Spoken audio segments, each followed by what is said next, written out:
ஆண்டவருடைய நாம மகிமைப்படுவதாக. அன்பானவர்களே, இன்றைய வார்த்தைக்கு உங்கள் அன்புடன் வரவேற்கிறேன். இன்றைய தியானத்துக்காக ஆதியாகமம் 31வது அதிகாரம் 29வது வசனத்தின் பிற்பகுதியை வாசிக்க கேட்போம்.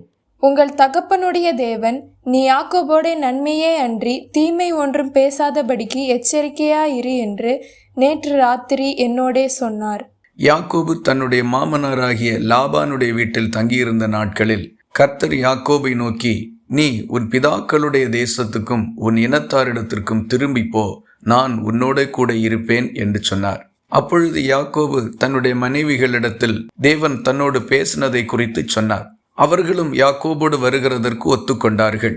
லாபான் தன் ஆடுகளை மயிர் கத்தரிக்க போயிருந்த சமயத்தில் யாக்கோபு தன்னுடைய மனைவிகளையும் குழந்தைகளையும் தனக்கு உண்டாயிருந்த எல்லா ஆஸ்திகளையும் சேர்த்து கொண்டு கர்த்தர் தனக்கு சொன்ன இடத்திற்கு புறப்பட்டு சென்றான். இந்த செய்தியை லாபான் கேள்விப்பட்டு யாக்கோபை பின்தொடர்ந்து வந்தான். அவர்கள் இருவரும் ஒருவரையொருவர் சந்திக்கிறதற்கு முந்தின நாள் இரவிலே தேவன் லாபானுக்கு சொப்பனத்தில் தோன்றி, நீ யாக்கோபோடு நன்மையே அன்றி தீமை ஒன்று பேசாதபடிக்கு எச்சரிக்கையாயிரு என்று அவனை எச்சரித்தார். யாக்கோபுக்கு பொல்லாப்பு செய்ய வேண்டும் என்கிற எண்ணத்தோடு அவன் வந்திருந்ததை அறிந்திருந்த கர்த்தர் இவ்விதமாக அவனை எச்சரித்த போது லாபான் தன்னுடைய மனதை மாற்றிக்கொண்டான். இந்த வசன பகுதியிலிருந்து நாம் அறிந்து கொள்ள வேண்டிய காரியம், நாம் தேவனுடைய சொற்படி நடப்போமானால் நமக்கு எதிராக யார் எழும்பினாலும், எத்தனை பேர் எழும்பினாலும் தேவன் நமக்காக செயல்படுவார். ஒருவேளை லாபானுக்கு சொப்பனத்திலே தோன்றி அவனை எச்சரித்தது போல நமக்காகவும் கர்த்தர் எதிரிகளிடத்தில் சொப்பனத்தில் வெளிப்பட்டு எச்சரிக்கிறதற்கு இன்றைக்கும் போதுமானவராகத்தான் இருக்கின்றார். நாம் நம்முடைய பிரச்சனைகளையும் சூழ்நிலைகளையும் குறித்து கவலைப்பட்டு கலங்கி தீயங்கி நிற்க வேண்டிய அவசியம் இல்லை. நமக்காக பேசுகிறவரும் செயல்படுகிறவரும் நம்முடைய தேவன்.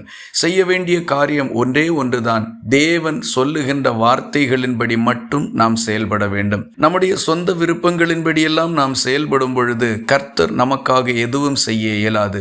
ஆனால் கர்த்தர் சொல்லுகின்ற வார்த்தையின்படி நாம் செய்வோமானால் தேவன் நமக்காக எதை வேண்டுமானாலும் செய்வார். ஒருவேளை இதே போன்ற ஒரு நிலை உங்களுக்கும் காணப்படுமானால் ஆண்டவரை நோக்கி கூப்பிடுங்கள், தேவன் உங்களுக்காக எழுந்தருளுவார்.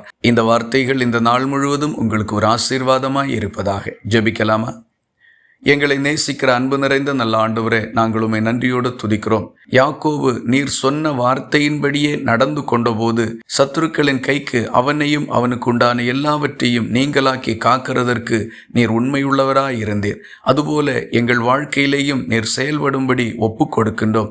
இயேசு கிறிஸ்து மூலம் ஜெபிக்கிறோம் எங்கள் அன்புள்ள நல்ல பிதாவே, ஆமேன். கர்த்தர் தாமே உங்களை ஆசீர்வதிப்பாராக.